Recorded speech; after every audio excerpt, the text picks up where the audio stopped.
Welcome back to me reading Transported: A Wings of Fire story. This time it's gonna be chapter 9. So let's just jump right into it, okay? Chapter name is Code Crackers. When darkness falls, one will rise. One fast enough to rule the skies.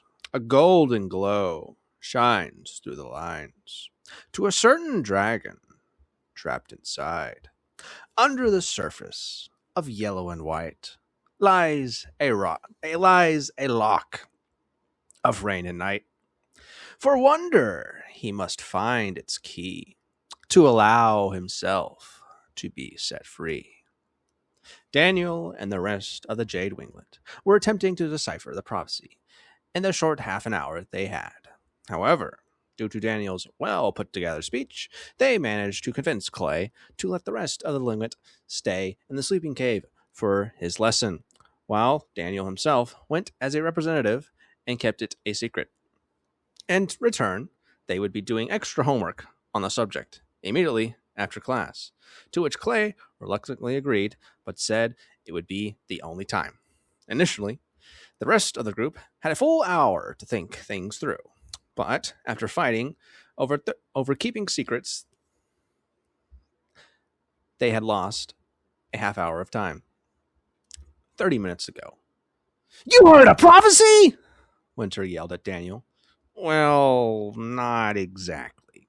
Daniel tried to soften the mood, to no avail. "It was more like a vision-like thing, I guess." "That doesn't help in the slightest!" Winter bellowed. Moon, Pearl, and Turtle were sitting on a rock ledge, watching the madness. Keebley was behind Winter, with no idea what to do to help the situation. Meanwhile, Winter was constantly yelling at Daniel, while he tried to calm Winter down. He didn't want to take desperate measures, but at this point, it was looking like he was going to have to. "Winter, just calm down, please," Winter begged from beside him. "Calm down? You want me to calm down after what this guy was hiding from us the whole time?" Winter yelled. "Winter!" Daniel said sternly. "What?" Winter spat. "Don't come to me with this crap after keeping this secret from us. For Moon knows how long. For Moons knows how long. Look, you're right. I should have told you sooner. I'm sorry," Daniel said. This caused the rest of the dragons to look at him. "What do you mean you're sorry?" Keebley interjected. "You had a reason to keep something like this a secret. There's no need to apologize." "I'm not done yet," Daniel interrupted him. "Winter, look, all of us in this room have secrets we don't want each other to find out about. You also have a lot of secrets, and I'm sure that some people would act the same way you are right now if they found out about them. Am I right?" Winter fell silent, unable to look Daniel in the eyes for a brief moment before looking back at him. "I'll take it as a yes then. So, how about we just cut the arguing and try to figure this out sensibly?" There was a small moment of silence before Winter eventually spoke up, again in a softer tone. "Fine. But you're giving us an explanation later," Winter growled. Only if you also agree to spill your secrets," Daniel followed up. "Trust me, a friend group without secrets has a lower chance of fighting and breaking up." Winter shot him a glare. But before he could say anything, Kingajaw piped up. "I'm all right with that," Kingajaw said. "As long as we don't fight anymore, I'm willing to give up my secrets." "Same here," Keeley agreed. Though I can't say I have many secrets already." "Well, that's two. Anyone else?" Daniel asked. Pearl stayed silent, looking down at her claws and talons before eventually sighing. "Fine." Daniel smiled. "Easy. Now it's just you three." He glanced around at Turtle, Moon, and Winter, who were all still very reluctant to say anything. Turtle was nervous as he shot Daniel a worried look. Daniel simply gave him a look which read, "They deserve to know." Turtle picked up on it, and after a while, he too agreed. Now it was just Moon and Winter, but it seemed like they didn't want to budge and had no intention of doing it. How can we trust you after what you hid from us? Winter asked. I don't expect you to, Daniel explained. However, I'm sure we could say the same thing to you if you kept a secret hidden from us. Same with you, Moon. Daniel looked them both in the eyes softly. It would be better to just let everyone know everyone's secrets than to risk losing someone's trust by keeping one. Winter and Moon were hesitant, but eventually gave in, seeing they were the only ones not agreeing. Winter groaned. Fine, you win. But not now. Let's figure out this prophecy stuff first, Winter said. That's fine by me, Daniel said. We better start now then. However, before he could make even a single movement, Clay walked into the room.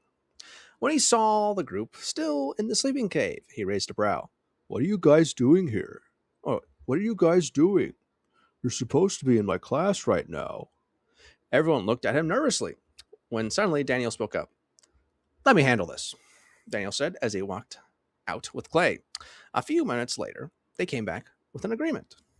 So basically, the deal is that I'll go to class for everyone here, as long as we do extra homework during our lunch period. Clay agreed to keep it a secret, but if we get caught, he won't bail us out. After a few moments of intense contemplation, the rest of the winglet agreed to the deal and watched as Daniel and Clay removed themselves from the cave and wandered off to what would have been their next lesson. Back to the present. This is getting us nowhere, King Jill yelled. A golden glow shines through the lines. Like what in the moons is that supposed to mean? I'm not sure, admitted Moon. Normally, I'm all right with deciphering, but this one is on a different level. Well, look at it this way, Turtle said. We've been able to figure out one line. One that's fast enough to rule the skies. It's probably referring to Hurricane and his out-of-this-world speed. Okay, but what about the other 7 lines? Pearl asked. They don't make any sense in the slightest. They don't make sense in the slightest. Somehow, Hurricane is wrapped up in this, but we can't do much if we don't understand the rest of it, she pointed out. We could try and decipher the next easiest lines, Turtle offered.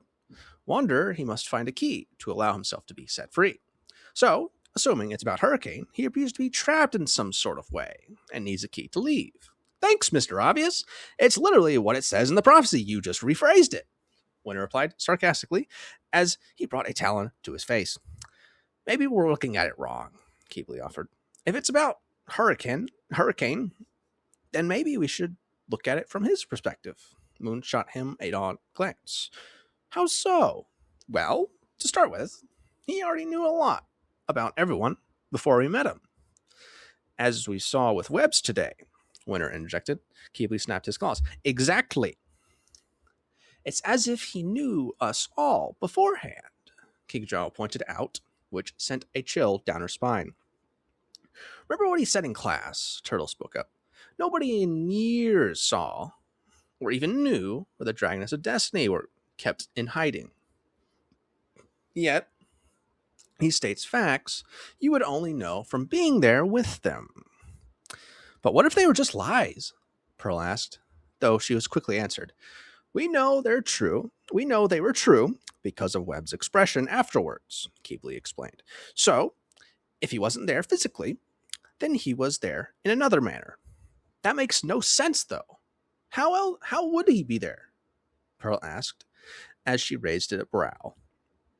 I've known Klain and his friends for a while, and they've always told me that besides the Guardians, they were the only ones inside, she pointed out. When I asked Clay earlier today, he told me that none of them had even seen him until a few days ago. Everyone in the cave sat there, pondering their next approach to tackle the situation, since nothing seemed to be working. I think we should stick with looking at it from his perspective, Turtle said. Let's try and solve this phrase. He read the phrase aloud. Under the surface of yellow and white lies a lock of rain and night. He looked around at the group. Any ideas? Well, it could be referring to the other kingdoms, such as the sand, ice, and rainforest, Pearl pointed out. If we also take into account that it said Hurricane was fast enough to rule the sky, Does that mean he could be king of the Skywings as well? Pearl said before adding, Not sure. Just throwing out answers. Winter nodded. Yeah, at this point, I'm also out of ideas, he said before reaching for the stack of papers that Hurricane wrote the prophecy on. Just then, the gong rang, signaling the start of lunch and a mountain of homework for them. Pearl sighed. Well, we did what we could. Let's meet up with Hurricane in the Prey Center, Pearl said. However, as they were packing up their things, Winter spoke. Hey guys, Winter said with a little in his voice. I don't know if that's typo or not. I'm going to go with this typo. We're going to laugh at it. Ha ha ha ha ha. Okay, let's keep going. Winter said with a little in his voice. Yeah? Moon responded skeptically before noticing the scroll paper that the Icewing had in his hand. His hand? Oh, I think it might be a claw. Winter, what are you holding? Winter didn't say anything, and instead just tossed the parchment in front of them. I don't think we know what we're getting ourselves into, he said. What do you mean? Moon asked, as the dragons looked over the piece of written parchment, and all their hearts skipped a beat. But soon, as time begins to turn, Pyrea will slowly start to burn. However, only when the truth is revealed, the curse shall finally break its seal. It's not just him and us wrapped up in this mess, Winter explained. If we don't figure this thing out soon, Pyrea won't be here for much longer. Daniel sat in the Prey Center, waiting for the Jade Winglet to show up, with hopefully some good news regarding the prophecy situation they're stuck in. Daniel had a stack of homework papers about the size of a small child's book that they had to complete by tomorrow to make sure Clay wouldn't snitch on them. In an attempt to get a head start, Daniel had started on them and completed a few already. Though, after realizing he had barely made a dent, he sat back on the wall, sighing to himself.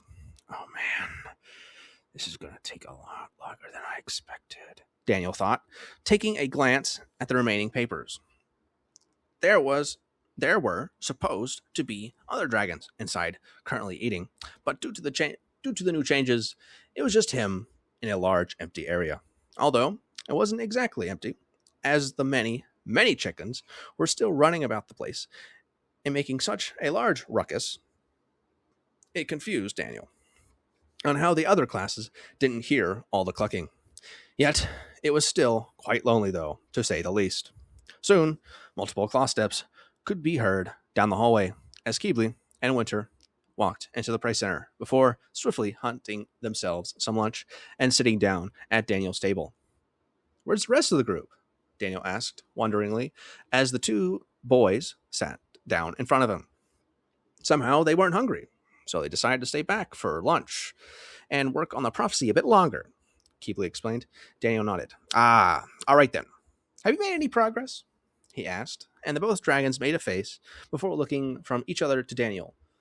So you see, Keebly started. We haven't made any progress at all, Winter stated bluntly. Figures. From the way you two looked at each other, Daniel replied. Well, that's a bit unfortunate, but on the bright side, I've managed to crack a line and got some good and bad news for you. The other dragons leaned in as Daniel explained. Under the surface of yellow and white lies a lock of rain and night. I think it might be referring to an area between the Sand and Ice Kingdom, where both sand and snow overlap each other. If I'm right, then by looking there, we may be able to decipher the rest of the prophecy. That would make sense, Winter said. But remember, it's on the other side of the whole of Pyrea. So how would we even get there and still be back in time for classes? That's where the bad news comes in. But before Daniel could finish, the rest of the Jade Winglet walked into the Prey Center to join them. Hey, guys! Kikijou shouted as she bounced up to them. Her scales were a mix of different shades of yellows and pinks, which Daniel realized meant she was happy or excited. It was kind of an eyesore to look at her, to be honest, but it wasn't the worst. Hey, what's up, King of Joe? Daniel greeted with a Daniel greeted me with a smile. Wait, a third person in first person? Oh, that's a typo here. We love typos here. Daniel greeted me with a smile. What's with the scales? You're giving us all an eyesore. Or, what's with the scales? You're giving us all an eyesore, Winter growled harshly.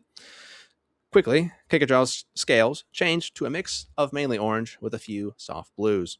Although she had an extraordinary poker face, since she didn't lose her smile at all. Yet, her scales snitched on her as the colors indicated annoyance and a hint of sadness behind her smile. Soon, the rest of the group came to join them. Hey, Hurricane, Moon said in a surprisingly not too soft of a voice. Maybe she's starting to trust me, Daniel thought as he looked up to find Moon staring at him. Oh, right, mind reading, Daniel thought quickly. Though, soon after, Daniel got a devilish idea as he telepathically spoke back to Moon. Hey, Moon. Moon raised a brow, but soon after.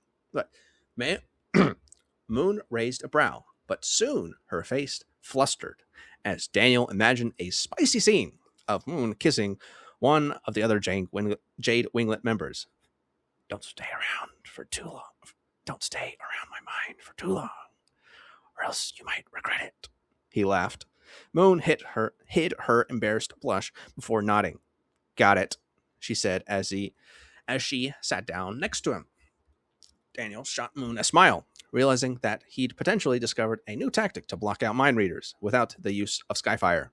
Soon after that, Pearl made her way to them as well, but decided to sit a little further away as to not burn anyone with her fiery scales.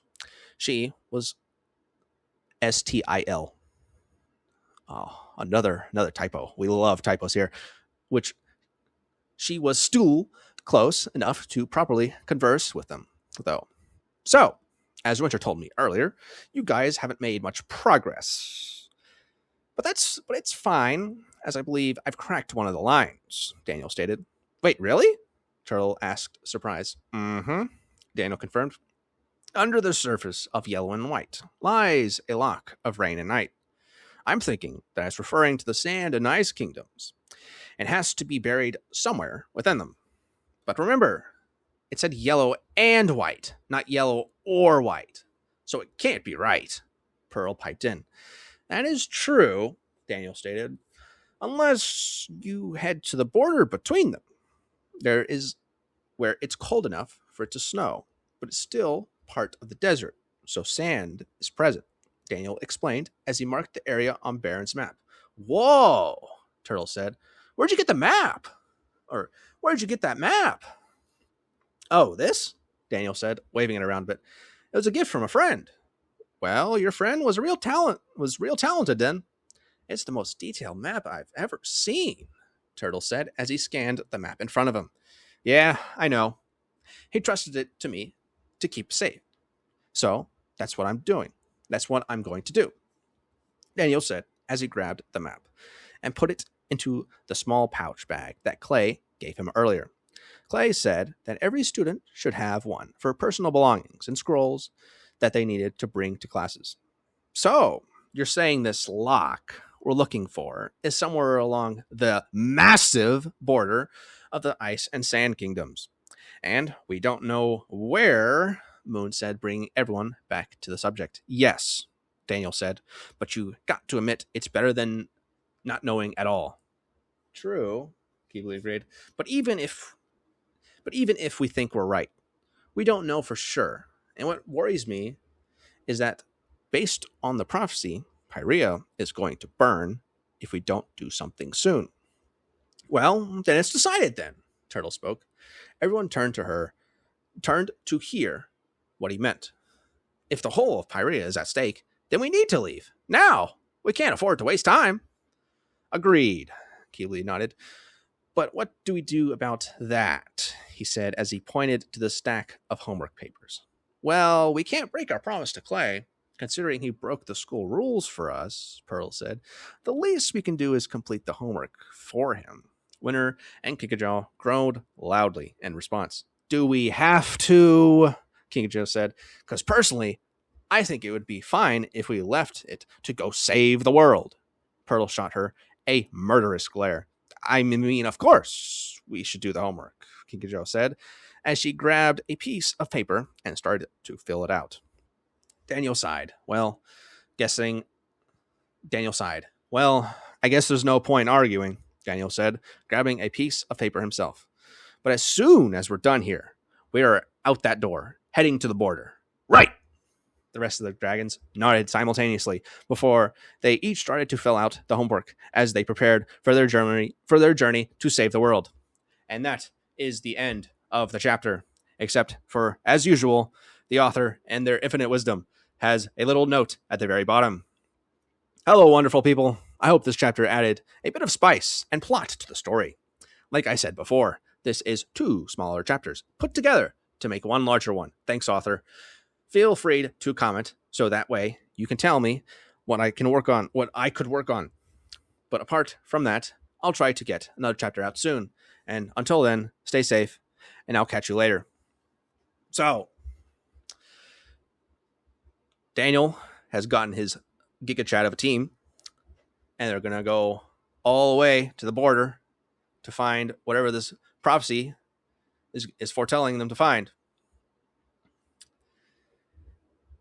Eventually, they're going to find it. And yeah. See you next time, I guess.